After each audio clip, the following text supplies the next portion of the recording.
Good evening, ladies and gentlemen, and thanks for taking the rendezvous with us right here on Spectrum Television.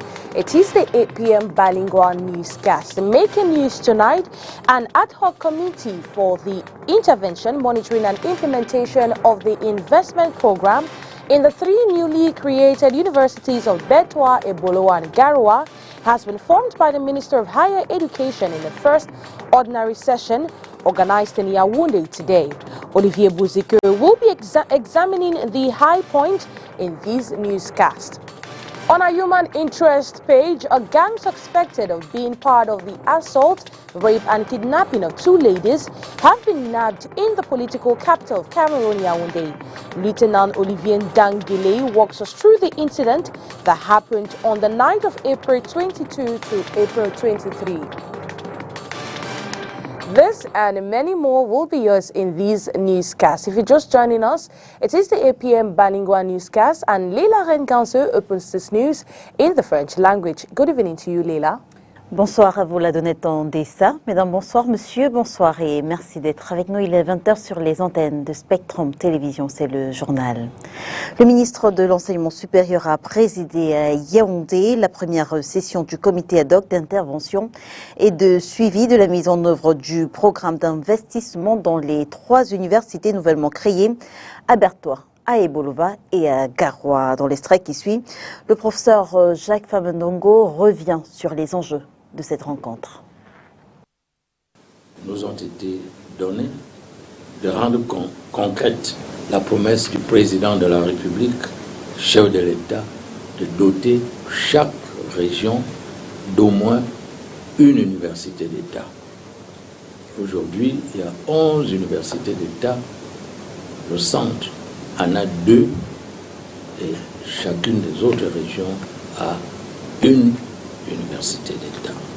La qualité des plateaux techniques, des structures d'accueil de nos étudiants se pose aujourd'hui comme une exigence catégorique de survie des systèmes de formation dont la crédibilité et même la traçabilité et la visibilité, sinon la nécessité, sont sans cesse questionnées à l'aune de leur pertinence sociale.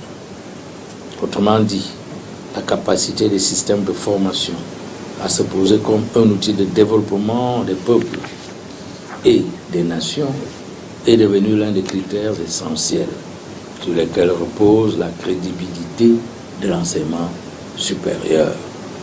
Un enseignement supérieur qui doit entrer de plein pied dans l'université du 3e millénaire au Cameroun.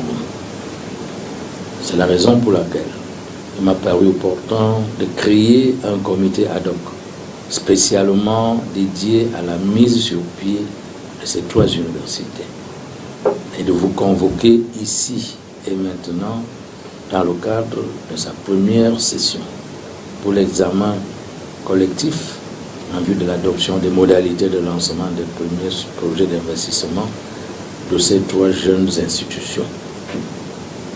Jeunes, mais non moins efficaces et flamboyantes. Et la suite de ce journal, c'est avec vous, la Donnette en Dessa.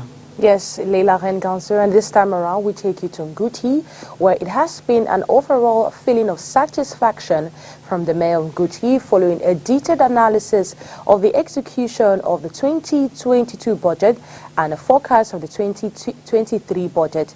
Well, Josephine Binti completes this story.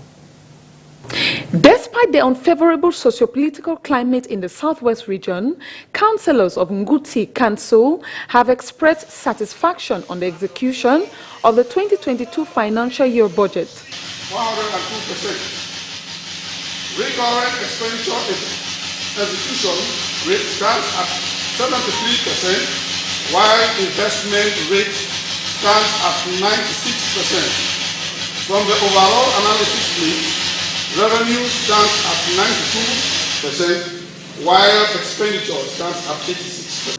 The said budget was a catalyst to the realization of certain projects, although others remain stagnant due to financial constraints, weather condition, and unforeseen circumstances. An 11th February ceremony will not be attended by 2 or 3 councillors.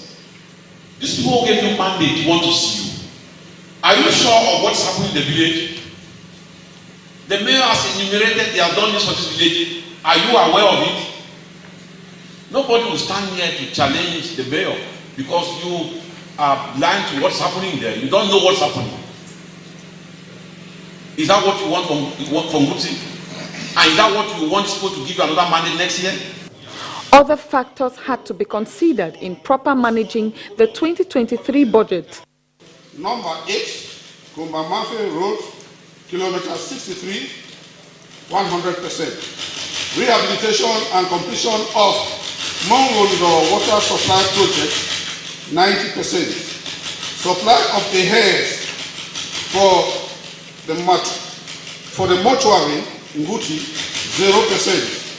Construction of a block of 2 classrooms at Kabankwa, 100%. Construction of The mayor, however, used this conclave to be highly participative in the upcoming National Day celebration. Though life is gradually returning to normalcy, it is the desire for authorities for peace and serenity to reign in the nearest future.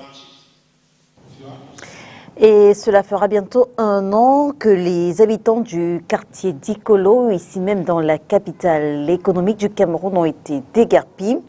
Depuis, ils revendiquent leurs terres et attendent toujours une réaction forte des autorités camerounaises.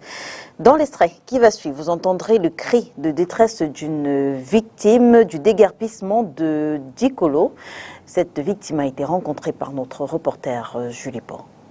Le début était extrêmement difficile parce que depuis la casse, le fameux 14 mai 2022, je suis resté dehors au pied de l'arbre pendant au moins une semaine en plein air. Donc je n'avais que mon drap pour me couvrir contre les moustiques et il pleuvait même de temps en temps.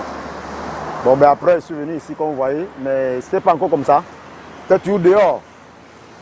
Je suis resté là pendant 3 mois sans aucune aide, sans rien. Allez, bon, il y avait les gens du service social qui sont passés me demander ce dont j'avais besoin.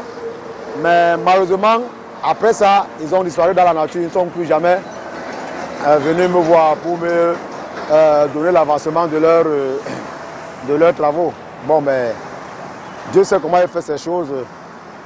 Avec le peu de voluge que j'avais sauvé et 8 tôles que vous voyez là, je me suis dit, mais il n'y a pas les moyens pour avoir un logement qui va passer normalement. Après cette casse-là, sauvage, l'État aurait dû nous permettre d'être relogés quelque part de manière provisoire, jusqu'à ce que cette histoire soit résolue. Mais malheureusement, personne n'est venu nous aider, ni moi, ni ceux-là qui errent comme ça dehors. Moi, je suis même, pour vous dire, je suis un peu à l'abri, malgré que quand il pleut en ce moment-là, l'eau entre de partout, parce que bon, je n'ai pas pu avoir la possibilité d'arranger bien cet endroit.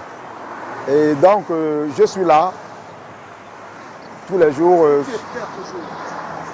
Bien sûr, j'espère. Je suis là parce que j'espère, étant donné que depuis ce temps-là, je n'ai nulle part où aller. S'il y avait un endroit où aller, je serais allé. Mais même si je serais allé, je reviendrai toujours parce que c'est nos terres. Ce sont nos terres.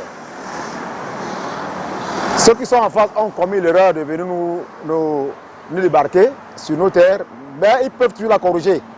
Il y a possibilité de la corriger. Je crois que le chef de l'État est en train de travailler, avec son équipe sont en train de travailler en vue de nous remettre nos terres et puis payer le préjudice causé. En fait, c'est ce que je pense. J'espère que c'est en train de marcher ainsi. Social media is a melting point for both the good, the bad, and the ugly. In tonight's newscast, we will be addressing one ugly phase of social media, that is hate speech. Well, this phenomenon is gaining grounds amongst its users. Today, the anonymity of some accounts sometimes makes it hard for these corporates to be tracked down. However, Christella Asexweller in the upcoming report tells us how to deal with hate speech. Lately, hate speeches and fake news on social media platforms have become vital issues that affect both the platforms and the communities, as well as individuals that use them. For some individuals, censoring and educating others is their own way of responding to the issue of hate speeches on social media platforms. For me personally, I try to educate those close to me not to waste time on such trivialities, as it's not going to lead them nowhere. I, for one, always give a deaf ear to such speeches because I don't even want it to get at me. Nearly a third of the world's population active on social media platforms, incidents of hate speeches occur nearly every day on these platforms due to the following proliferation: anonymity, easy access, online debate, and online community development, and more. Hence, in Cameroon and most of Africa, state-centric approaches like moderating and regulating content on social media platforms are some of the ways used to stop the spread of this nauseous phenomenon. Et sur une note encore plus triste, un gang de malfrats vient d'être présenté à la presse à Yaoundé. Ces présumés malfrats ont été interpellés à la suite de l'enlèvement de 2 femmes suivies de leur viol. Olivier Bouzique pour plus de détails.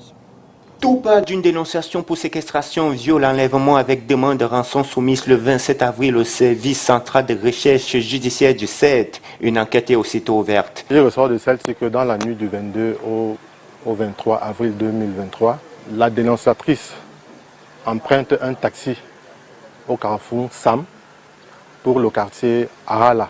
Dans ce taxi, elle y trouve 2 autres individus, plus le taximan. Ceux-ci la tiennent à respect avec des poignards, ils la dépouillent. Chemin faisant, l'un des ravisseurs commence à violer la victime, la conduisent dans une forêt environnante de la ville de Yaoundé, où elle est laissée à la garde de l'un des ravisseurs. C'est ainsi que quelques temps plus tard, ils reviennent dans la même forêt, accompagnés d'une autre victime. Les 2 seront régulièrement violés à plusieurs reprises par ces ravisseurs. Les 2 complices contactent ensuite les familles respectives des victimes par leur téléphone et demandent des rançons. Alors que les transactions étaient sur le point d'être effectuées, un acte inattendu entre en scène. Un chasseur passant par là accompagné de ses chiens les pousse à prendre la fuite. Dans leur fuite, ils laissent tomber un téléphone portable. L'exploitation de ce terminal va conduire à l'identification des suspects. Le 4 mai 2023, Mou Tessou Abdou et Fondo Loudi sont localisés et interpellés dans la localité de Bangourin, dans le département du Noun. Le 3e larron, Punganini Zakari, est encore en fuite et les recherches en vue de son interpellation se poursuivent. En attendant l'interpellation du 3e larron, ce qui ne saurait tarder, les 2 suspects interpellés seront déférés au tribunal de grande instance d'Yonfundi. La gendarmerie nationale en profite pour demander aux populations de redoubler vigilance, surtout au moment d'emprunter un taxi. Well, those 2 victims in Yaoundé are not just the only people witnessing this or facing this. As in Douala, right here in the economic capital of Cameroon, we have people that have been complaining of theft, armed robbery and pickpocket during taxi users that have been complaining of such during rainy nights. Well, they recounted their ordeals to our reporter, Josephine Binti. Aggression in taxis are one of the fallouts of the rainy seasons and late-night boarding of taxis. Un taximan qui avait porté un monsieur handicapé. Alors que le monsieur handicapé. Once my neighbor boarded a taxi that carried along a handicapped man. Unknown to her that the handicapped guy was a thief. The guy connived with the driver and was about to steal from her. But she screamed and others came to her rescue. That's when they knew that some handicapped persons could be criminals. Donc c'est là on a constaté que non. Et parfois les handicapés sont vraiment des personnes malhonnêtes. While some explain why they can board taxis at night, we need to be in a group, without which I can't board a taxi at night. If we are 3, 4, 5 of us, I can confidently take a taxi. Je m'assure d'abord de voir le nombre de personnes qui se trouvent. I would like to see the number of persons seated in a taxi and observe them keenly. But often, if it's full, I don't take it. S'il y a surcharge, je ne monte pas, je n'emprunte pas le taxi. Others give strategies on identifying unsafe taxis in the late hours. Justement, quand tu entres dans un taxi, que ce soit to me, boarding a taxi, whether it's during the day or at night, make sure the badge is well placed. Le badge est bel et bien en place, quoi. Oui, et de deux, il faut regarder la Verify plaque the de number plate, matriculation. and if he has a badge at the driver's cabin, this will give the passenger more confidence. C'est un peu plus de sécurité pour lui. Insecurity is one of the main challenges inhabitants of the city of Douala may have to deal with as the economic cornerstone of the country. Though many hold the notion that taxis can be unsafe at night, it still will shield you much better when the downpour is heavy. Il faudra apprendre à vivre avec le coronavirus tout en respectant les mesures édictées pendant la pandémie. Que retenir de cette décision, mais surtout comment sera-t-elle appliquée dans le contexte camerounais? Oriane Donkin a interrogé pour nous le directeur de la lutte contre la maladie, les épidémies et les pandémies. Par ailleurs, point focal Covid-19 au ministère de la Santé publique au Cameroun. Reportage. 3 conditions font d'une maladie une crise de portée internationale. Le coronavirus l'a été. 3 années plus tard, ce n'est plus une urgence sanitaire. La décision est de l'Organisation mondiale de la santé. Premièrement, il faut que ce soit un événement extraordinaire. Et comme vous voyez, Covid n'est plus un événement extraordinaire. Nous vivons avec cette affaire depuis plus de 2 ans. Et le monde entier a fini par s'habituer. Deuxièmement, il faut qu'il y ait un risque de transmission dans d'autres États en raison de la capacité élevée de propagation internationale, ce qui n'est plus le cas aujourd'hui. Troisièmement, il faut qu'il y ait la nécessité d'une action internationale concertée pour qu'on puisse y arriver, pour qu'on puisse arriver à détecter et à prendre en charge cette pandémie. Le Covid n'est pour autant pas terminé. Des cas sont enregistrés au quotidien. Nous avons enregistré il n'y a pas 3 semaines une poussée de plusieurs cas de Covid dans une prison. Nous enregistrons des cas et il y a des gens qui en meurent. Donc Covid est toujours là, Covid est toujours dangereux et ça peut se propager. Si on a un cluster, ce que nous appelons un cluster dans une ville comme Yaoundé, ça peut se transformer dans toute la ville, ça peut aussi se transporter dans toutes les autres régions. Donc Covid est toujours là. En plus de ça, nous avons toujours les variants qui nous ont posé tant de problèmes au micro. Ils sont toujours là, ils continuent à circuler, avec la possibilité d'ailleurs qu'on ait un autre variant qui entre. Cette maladie est une source potentielle d'épidémie, relève le médecin qui appelle à la prudence. Nous sommes désormais dans une gestion de long terme. Dès qu'on a la fièvre, dès qu'on a le moindre problème, allons consulter et demandons qu'on nous teste non seulement le palu, mais Covid aussi.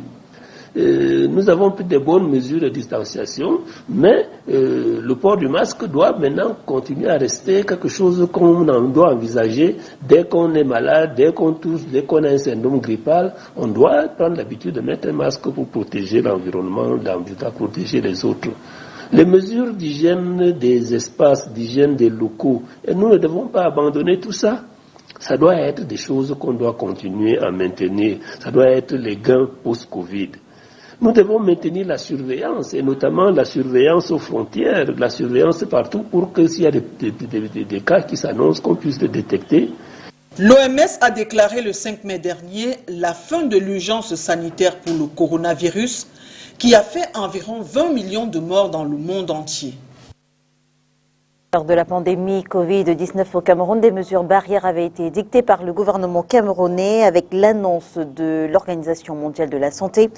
Le ministère de la Santé publique est en pleine préparation du plan stratégique de riposte pour les années à venir. Je vous propose d'écouter le docteur Georges-Alain Etoudibala. Il est, vous le savez, le directeur de la lutte contre la maladie, les épidémies et les pandémies. Par ailleurs, point focal Covid-19 au ministère de la Santé publique au Cameroun.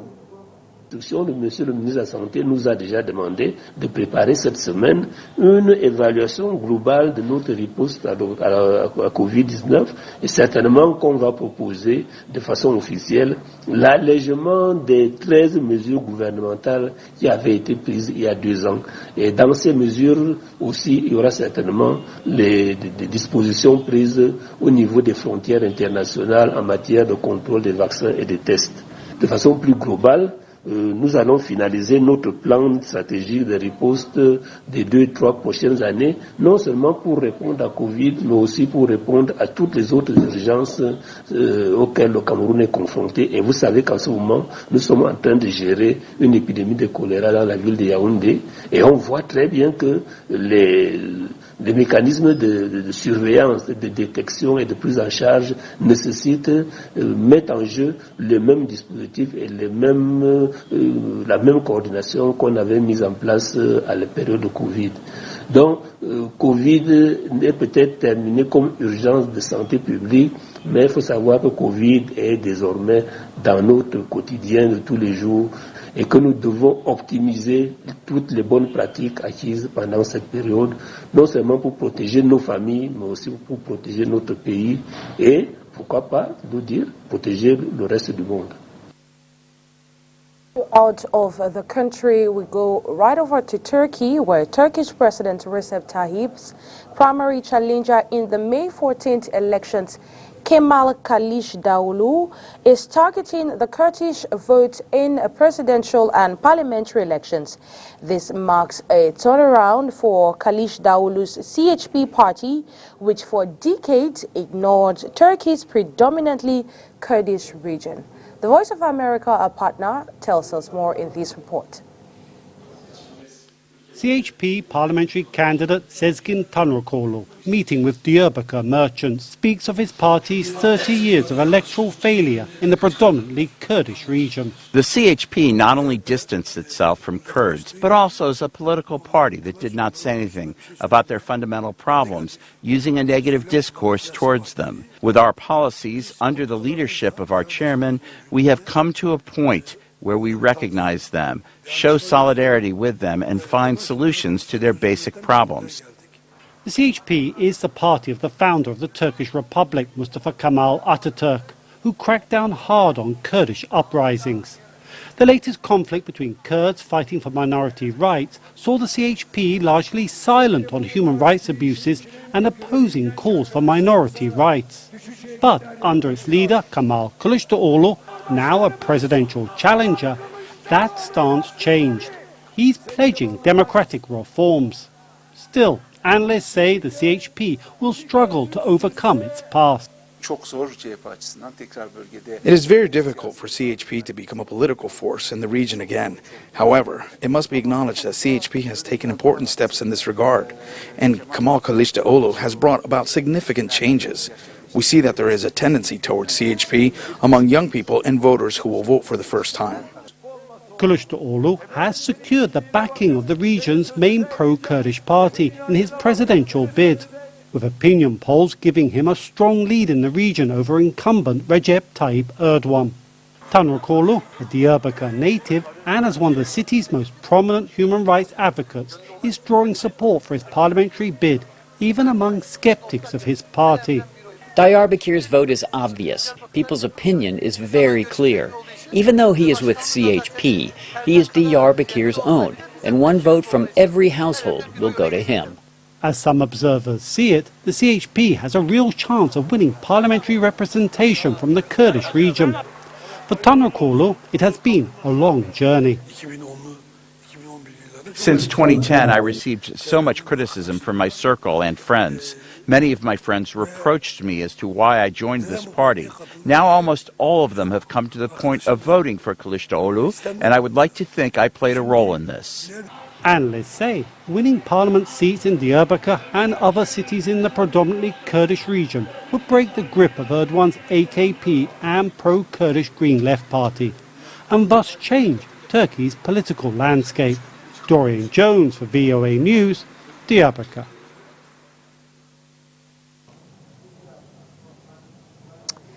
And that report puts an end to the 8 p.m. bilingual newscast right here on Spectrum Television. Thanks for being in our company. Have a wonderful night. See you same time, same station. Good night to you, Lila Renganze. Bonsoir à vous, la Donnette Ondessa. Mesdames et messieurs, merci de nous avoir suivis. On se retrouve dès demain 20h sur les antennes de Spectrum Télévision, si bien sûr Dieu le veut. Bonsoir.